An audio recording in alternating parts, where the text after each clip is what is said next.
My father passed out once when he was driving. I can't remember. I think he owned an Explorer.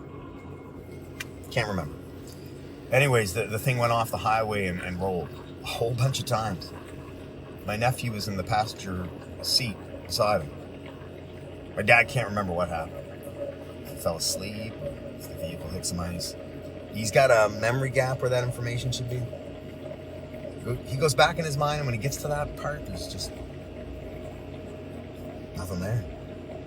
So he doesn't know what happened. Just that the Explorer went off the highway at a good velocity and it rolled a bunch of times into a thicket of trees. But he was okay afterwards. My nephew was fine. I think my father, he had a couple of small cuts on one of his hands from the glass of the windshield that busted. That's it. The Explorer was totaled. But he was covered by the insurance. My nephew was fine. He was only 19 at the time. My dad's in his 70s.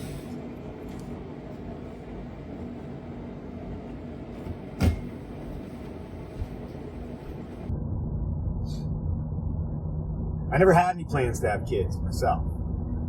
Originally. Not when I first met Kelly, anyways. I don't think she even ever really wanted kids. But kids happen to us. We have them now. We have two of them now. 5 and a 7-year-old. Magnus and Rebecca. And we love our kids, obviously. We're human. But I used to own this old Camry, and Kelly, she had a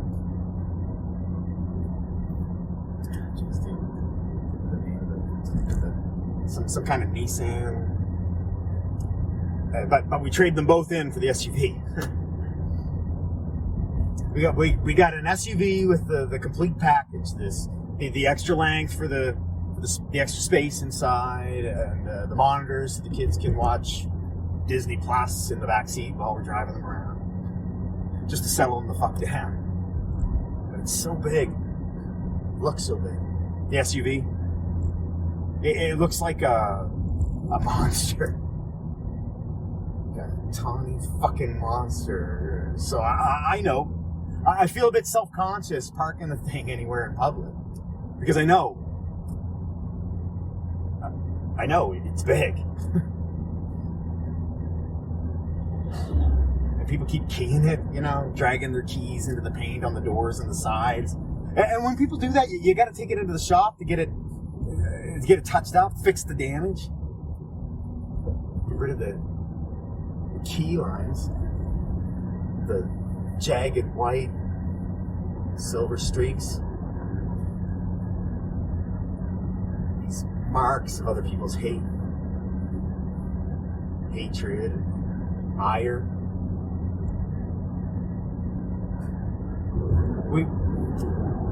We live in this town that was founded by draft dodgers from America. So lots of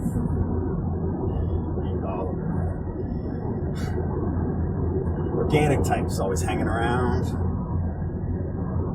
and it's always these crazies that are against global warming or something, carbon emissions, something like that. It's always them. I know it's those types of people that are keying my SUV. They see an SUV and they think some rich guy doesn't give a fuck, or that I'm stupid, that I'm uninformed. Never met me. They've never seen my face, looked into my eyes. Maybe I'm not the most self-conscious, self-aware guy out there. I didn't intend to have kids, but we had them.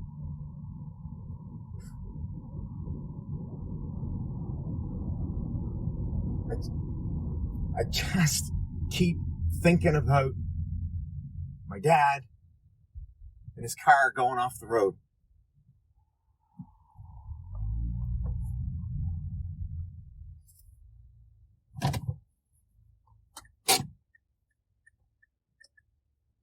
there's this thing that in my heart that happens. Okay. I think about my dad going off the road, and I think about my kids. And then this thing in my heart triggers, and I'm suddenly like, fuck everything else. I don't give a fuck about you or anyone or the world, the environment, academia, climate change, none of it.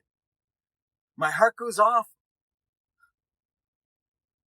And I buy an SUV.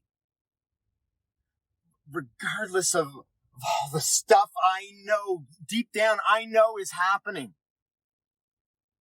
But that stuff that is happening, I mean, look, did you ever vote? Did you ever feel like it mattered? Every time I vote, and every time I vote for someone and they get elected, they end up so disappointed. Even if the party I voted for gets in, nothing ever really seems to get better. These things people scream at you that you're supposed to do as a human. Vote. Don't idle your car. Recycle. Only have one kid, not two. Don't shop at the Gap.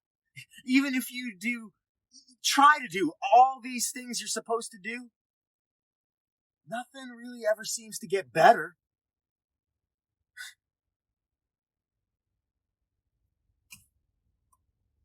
It doesn't help you in any way. Or my family, it doesn't protect them. When the shit hits the fan, when the shit goes off-road and starts rolling. Not like an SUV protects them.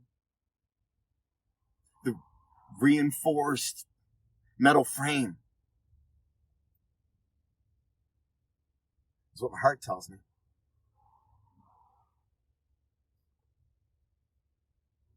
So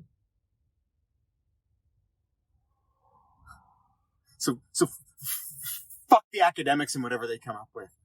Fuck the scientists and fuck the funny men on late night TV. If anybody wants to key my SUV again, I can take it.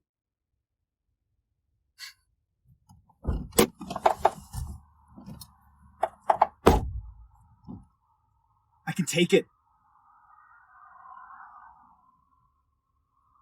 I can.